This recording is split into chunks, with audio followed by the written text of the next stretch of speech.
Welcome, welcome. This is just a fun little lesson today. And I just shopaholic, I guess you could call me.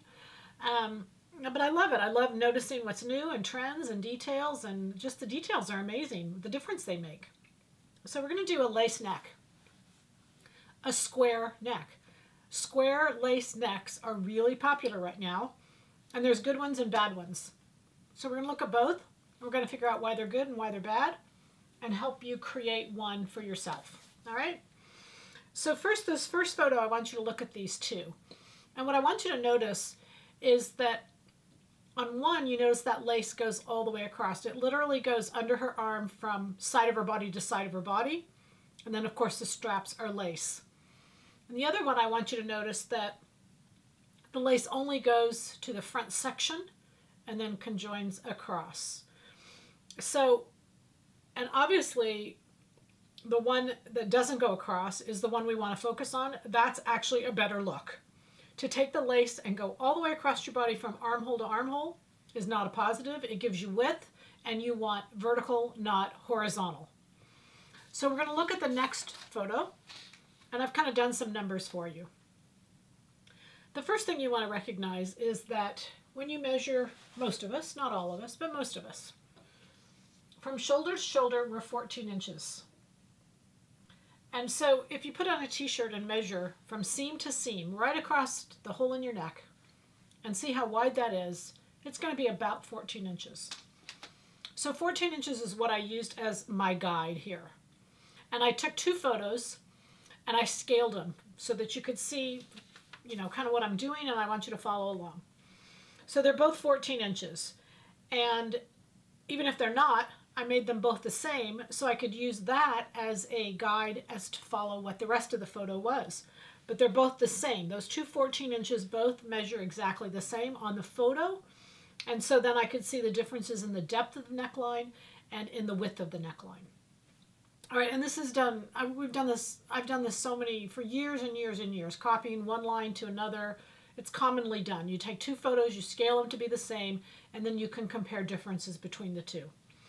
All right, so then in the white, I want you to notice that her neckline is actually 10 inches. So there's only 2 inches wide of those shoulder seams, where in the black, the neckline's only 8 inches, and there's 4 inches wide of the shoulder seams. Now that is going to give you a much thinner look. If you notice that it's not as broad, it is. Now if you want that broad look, then go for it. But most of us don't want that broad look. If you notice in the black, the neckline is deeper. It's 4 inches deeper, where in the white, it's only 3 inches. The other thing I want you to notice is that on the black, it tapers in just slightly at the bottom. And it's about a ½ inch on each side, which only is an inch, so it actually looks square, but it's actually not square. It's actually coming in just a little bit. Whereas with the other one, it is not. It's straight across. Okay, so what we learned from that is how we're going to style our neck edge. So I started with a tank top. Pattern 514 is our tank top. And I want to go through the process and kind of show you what I did. The first thing I wanted to do, I used,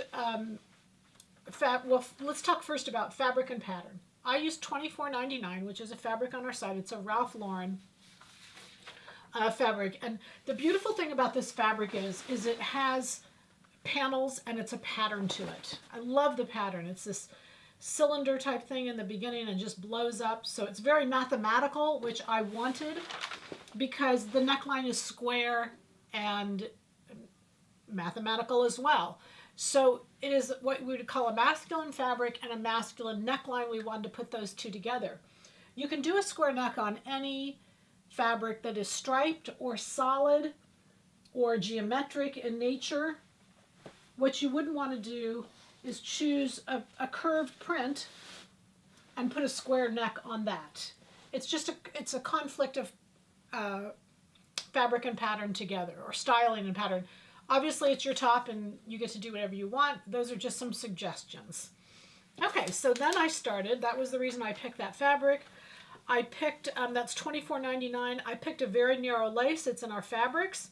And then because I wanted it longer at the bottom, I picked a wide 6-inch lace, which we also have, and that's 2118. So you're going to use enough to go around you at the bottom. You're going to use enough to go around the neckline. You can just measure what it is. And then I had to use 2 yards of fabric because I wanted the pattern both in the front and in the back as well. Okay, so on this, when you take your tank top, I made a kimono sleeve out of it. And I've showed you many times how to do that. You just take the sleeve, you put it on. In this case, you'd use a woven sleeve because it's a woven fabric. So you put it on, you angle it, and you just connect the two. I wanted to leave the dart because I wanted the fit of the dart. A kimono without a dart gives a very sloppy look, especially in a woven, so I wanted to stay away from that. All right, so that's really as easy as it is to add that kimono front and back. Okay, I'll make sure that's the same, and go on down. Now for the neckline, that's what's changing here. So remember in our photo, we had 14 inches across.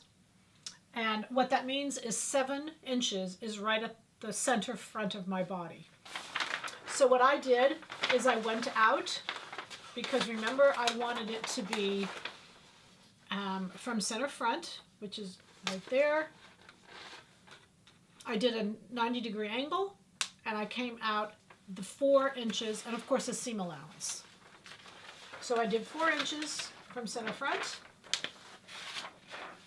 So when I had it as a tank top, what I did here is I just took this straight up and made a 90-degree angle out to the point of the shoulder. So there's just a big square right here. Then this is center front, so I went out 4 inches plus a seam allowance, minus the seam allowance basically, because I want it to be 8 inches across. Then I went down 4 inches, again minus the seam allowance because I want it to be 4 inches deep. And then I came this in, it was 7 inches, just a slight bit narrower, which is only 3.5 from center front, and easy enough you could see that that's how I created that square neck. But if you look closely, you can see that this is slightly angled and it's angled in, and that will bring your eye in, but actually what it does is it brings your eye up and out to the face. And that's actually what you want, as opposed to literally a square neck. You don't want it to literally be square. There isn't a face shape that can't wear a square neck. It just has to be done well. So many squares are done with that lace all the way across. They're too broad. There's all kinds of issues, which is if you start looking at them, you'll really notice good, bad, etc., etc. And it's not hard to take it and be good. Okay, so that's the front. Generally, when you have a V-neck in the front, you raise the neck in the back so that it stabilizes that front a little bit. I've not seen a case where it's a square neck in the front and a square neck in the back that I've liked. I've seen them, but I've definitely not liked them. So in this case, what I did is I just brought, let me show you my tank top back. That's the original right here. So you can see that in order to get this to be the 8 inches wide that I wanted that neckline to be, I had to bring it up. The tank top base was wider. So I continued that shoulder angle up. I continued the center back up, and I used a back neck edge of 22 to 17, which is very, very common. 22 here, 17 here. The French curve lays down like this. For all of you in the online tops fitting class, this is a great exercise for you to do in changing this neck edge. You've got your tank top, it fits. And for those of you in the tops fitting class where you're getting that tank top to fit and we're working on that, it's fun to play with these necklines now. So this, for both of you guys, this was kind of geared to you as a fun project. For those of you not in the class, just follow along, get the tank to fit. Many of you have a tank that fits, and play with this neckline. Recognizing the width you want, the total width of the neckline is 8 inches from here to here, the depth is 4, and then this point to this point is 7. All right, so I've got my pattern. I'm ready to go. I've done all the work, and now I want to go into just sewing it. So when we do a 90-degree angle, I want to point out that it's been the most fun thing to me kind of to observe in ready-to-wear how it's done. Elie Tahari, and this is an Elie Tahari jacket, one of the favorite things I love about him is he just breaks the rules. He just sees a rule and says, hey, why is that a rule? It's not a structural rule, it's a design rule, and he just throws it away. And he does that a lot with things that go around the neck. And I had a better example. I couldn't find it, but this one works. So this is leather. It's a blouse, jackety, no shoulder pad. I mean, it's a casual jacket. He's taken a straight line of leather, and when he needs to turn directions, he just crimps it a little bit. I've got other things where he just darts it. Whenever he'll take a straight piece of anything, and instead of us, a lot of times as sewers, we worry, oh, well, it won't curve around the corner and it won't do this and it won't do that. He just literally puts a dart and he makes it work all the way around. So I actually did that with this top I have on, not in the front because it's square, but once I took the lace and I went around the neckline in the back, when I was trying to go around the corner, I just made a little pinch, sewed it down, made a little pinch, sewed it down, and it's like a dart. The biggest part is here, it tapers to nothing here. So when you sew on the outside, you just stitch it around the curve of the back neck. When you stitch it around the neck edge on the inside, it's got little darts and you just stitch them down. That's how I handled the back.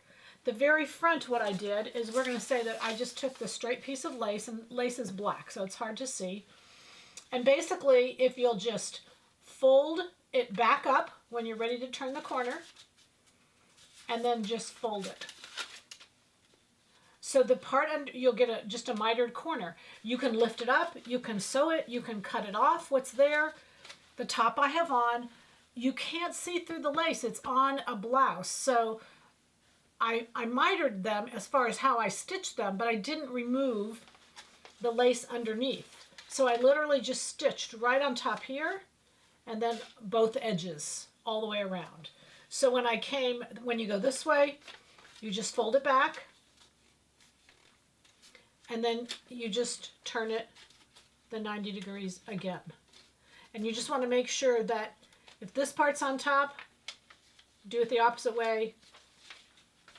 Put both of those on top, in other words. All right, like so. Okay, so both of those sections, you just want to make sure that they're on top rather than on the bottom. Now, another way to do it is you can just take it straight, the lace straight, and you can literally just fold it. Just go that way. If you're going to do it like this, or lay it on top, either way, if you just want to go square and square, again, put the vertical part on top of the horizontal. So you want the horizontal to be as narrow as possible so that you'll look as narrow as possible. If the horizontal part, like that first photo, is wider, you'll look wider. That's just a heads up. When you stitch the lace on, just top stitch on both sides. I just serged the underneath part and then just stitch the lace right on. Same with the bottom. This is a dual border lace that I've got on the bottom. I left the sides open because I thought it just looked a little bit more relaxed and kind of comfortable. And then I stitched the lace on. I serged the edge and then just stitched the lace right on top. And I love it. It's comfortable. It's cool. It's 100% cotton. So it's just a great little top. Very current, very fashionable, and just some fun new little things to learn and do. Hope you enjoy. Happy sewing from Silhouette Patterns.